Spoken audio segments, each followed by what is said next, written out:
हमारे को बाद में बुला लो आप, हमारे को बाद में बुला लो, आप चले आते। हमारे एमएलए है, एमपी है, आप उनके सामने बिठा के और काम हम क्या करें? तो ऑफिसर नहीं है ना, वीडियो जाकर टेम्पररी शेड्यूल बता के आपका फीडबैक लेकर और साथ टेम्पररी बिठा हमारे को बिठा रहे आप, हमारे लोग बिठा चले आते हम। आप बात कर लो लोगों से, आप उनका काम है ना, हमारे को बुला के हम क्या करेंगे लोगों से? ये गवर्नमेंट का और सिविल सर्वेंट ऑफिसर का हम उनको बोल सकते क्या? पूछ सकते क्या बोले फिर आप? नहीं, इनके साथ भी एक बस है, हमारे को बिठा के आप उनके सामने बोले क्या फायदा बोले फिर आप? एमएलए से सजेशन తీసుకోండి।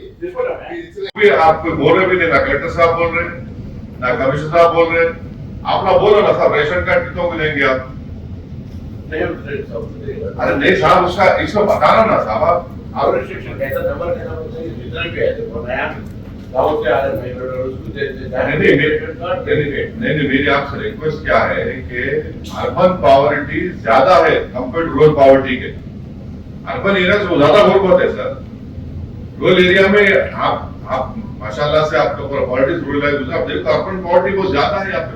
आप रेशन कार्ड का एक गवर्नमेंट फैसला लेके दे रहा था, अब क्या हम क्या जवाब देंगे? भजा पाला में तो दवा के फॉर्म ऐसा डाले लो आप, इस उम्मीद पे डाले कि अब हो गया, अब आने वाला है। अब वो नहीं हुआ तो हमारे पीछे आ गए, ठीक है, वो आपको गुरुवार ज्योति स्कीम भी थोड़ा बहुत आया एग्जिस्टिंग वाइड रेशन कार्ड लोगों के पास, मगर उसमें भी पूरा नहीं हुआ। मेरी आपसे रिक्वेस्ट क्या है कि आप थोड़ा लिबरल रह के रेशन कार्ड में तो लिबरल करना पड़ता गवर्नमेंट, बहुत मुश्किल है सर ये। आप अब ये हमारे नागेंद्र गौड़ साहब नहीं बोल रहे होंगे किसी वजह से, मगर कितना प्रेशर है उनको पूछो आप। नहीं वो बैठ नहीं सकते हम लोग हमारे ऑफिस में, सब राशन कार्ड कब आ रहा, राशन कार्ड कब आ रहा, हमारे को वो फॉर्म डाले से क्या हुआ। और 2 BHK का कलेक्टर साहब बाजू है, जिस दिन मैं गया था उस दिन आप नहीं आ सके, वो मेट्रो का, अरे इतने वहां पे हजारों लोग आपके ऑफिस में बैठे हुए, क्या बोलते 99% कलेक्टर साहब कोट कर रहा हूँ भाई 2 BHK का है, तब आप बोले नहीं बोले मेरे को, आप मुझसे पूछो साहब, उन्होंने खुद बोले मेरे को 99 हर मंडे जब डिफेंस डे होता है उसमें भी बहुत लोग ये आते हैं। तो मेरी आपसे रिक्वेस्ट क्या है साहब, इसका आप एक पॉलिसी डिसीजन लीजिए।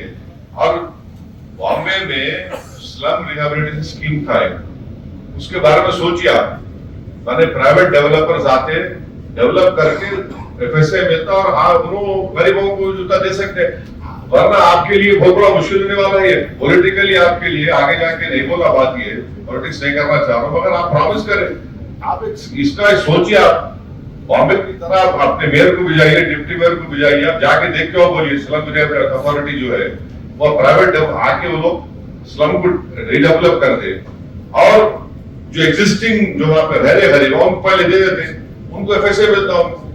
आपके लिए पैसे तो नहीं है ना साहब, आपके इतना पैसा कैसा रहेगा? अच्छा, मैं आपको ये भी रिक्वेस्ट कर रहा हूँ, आप एक पायलट स्कीम करो आप हमारे मलकपेट असेंबली कॉन्स्टिट्यूंसी में, हम तैयार हैं। कोई जगह आपको स्लम बता दे, वहां हम लाके करते हैं, आप देखो करके देखो उसमें, अगर उसमें डेवलपर कर रहा नहीं कर रहा, वरना ये बहुत बड़ा मुश्किल होने वाला है। आप क्या है साहब, ये 5,27,000 में से 9,913 लोगों के पास जाती जमीन है, इसका मतलब ये है कि 98% लोगों का जमीन ही नहीं है जिनको घर की जरूरत है। ये दिस डेटा ही बता रहा आपका, देखो आपकी कैसा होगा साहब।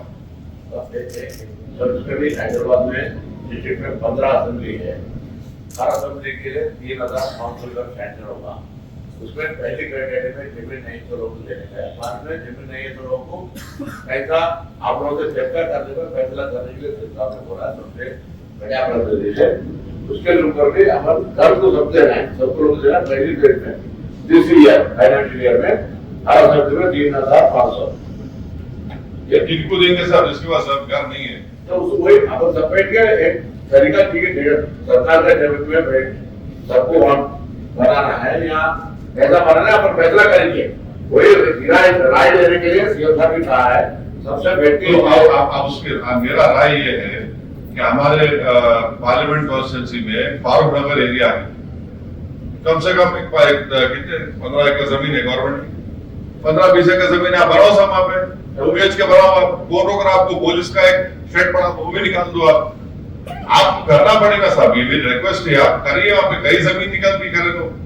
और आप सीरियसली मिनिस्टर साहब, आप बॉम्बे जाइए, वहां जाके देखो आप स्लम अथॉरिटी में, वो आप उसको रेप्लिकेट कर सकते हो तो करो, बहरहाल कुछ सोल्यूशन निकालो साहब इसका। पब्लिक को ऐसा अगर आपका फाइनेंशियल सिचुएशन मेरे को मालूम गवर्नमेंट का कितना बुरा है, मगर ये तो करना पड़ेगा ना। और ये रेशन कार्ड का प्लीज आप लिबरल रहो साहब, आप गरीब, बहुत गरीबी ज्यादा है साहब, वो लोगों को जो मिलेगा व्हाइट रेशन कार्ड से उनको रेशन भी मिलता है और उनको गवर्नमेंट स्कीम में फायदा भी होता ना साहब। और आखिरी बात मैं आपसे रिक्वेस्ट कर रहा हूँ, वो ये कॉन्ट्रैक्टर से कुछ सोल्यूशन निकालो साहब। जो जीएचएमसी के कॉन्ट्रैक्टर काम ही नहीं कर रहे हो लोग, आप कुछ भी नहीं कर रहे, थोड़ा आप देखिए इसका, आप देख के आप हमारे डिस्ट्रिक्ट मिनिस्टर है, आपसे रिक्वेस्ट कर रहे हैं, थोड़ा देख के, हमारे इलम भारती साहब भी आए हुए हैं, एक सोल्यूशन उसका निकालिए साहब। बहुत से काम रुके हुए हैं और वो करना नहीं चाह रहे, सैंक्शन वर्क भी नहीं करना चाह रहे लोग। शुक्रिया।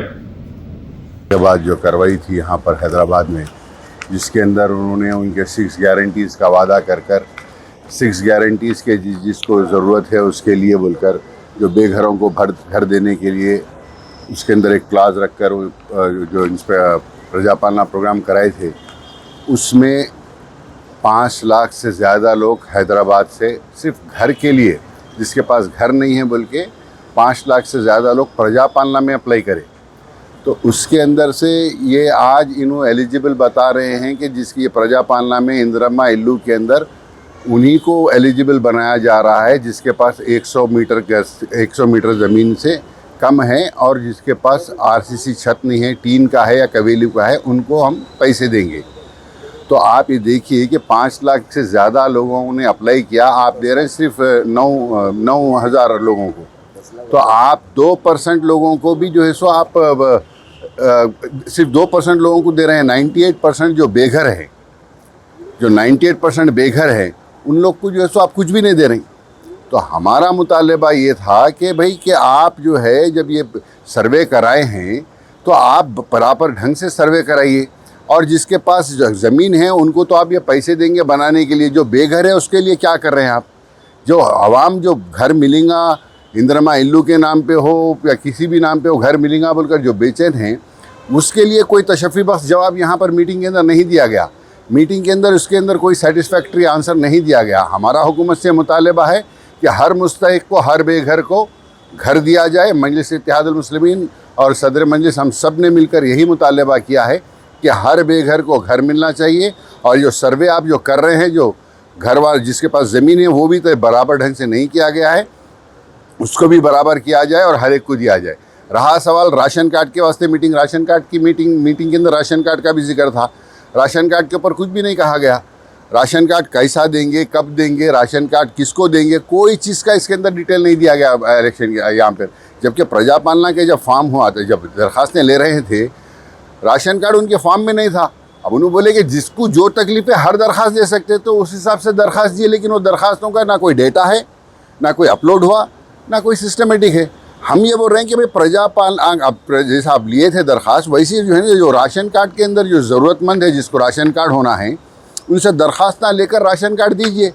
गरीबों को बहुत ज़्यादा ज़रूरत है।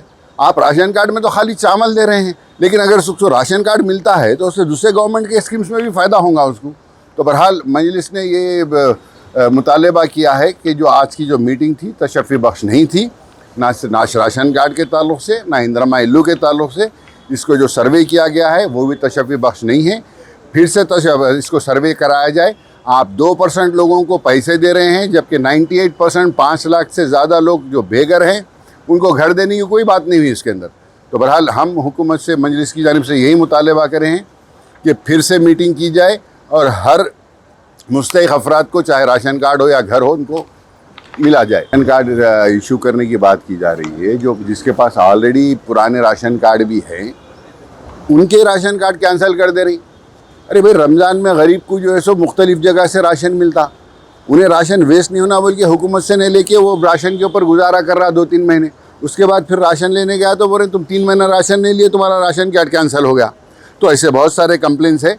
जितने भी राशन कार्ड कैंसिल किए गए हैं, हमारा हुकूमत से मुतालबा है कि उसका डेटा मंगाइए और पूरे राशन कार्ड चालू करिए और आपने कलेक्टर साहब ने कहा कि हम ये सर्वे जो कराए थे उस सर्वे के अंदर लिखा गया था कि कौन सा सर्वे था वो, कास्ट सर्वे के अंदर लिखा गया कि भाई जिसके पास राशन कार्ड है उन्होंने राशन कार्ड है लिखा, जिसके पास राशन कार्ड नहीं है उन्होंने राशन कार्ड नहीं है बोल के लिखे। तो हमारा ये कहना है कि आपके पास ये डेटा है, सर्वे के अंदर जितने भी लोगों को सर्वे करे आप, कई लोगों का सर्वे भी नहीं करे उसके अंदर विकास सर्वे में भी, लेकिन जितनों को आप करें आपके पास डेटा है कि किसके पास राशन कार्ड नहीं है और उनका आधार नंबर भी है आपके पास। तो जो भी लोग अप्लाई करेंगे आप उससे लिंक कर दे कि आप अप्लाई करके एलिजिबल लोगों को आपके पास है कि भाई इसके पास राशन। ये भी 40 टाइप ऑफ टर्मिनेट इंटरेक्शन होगी।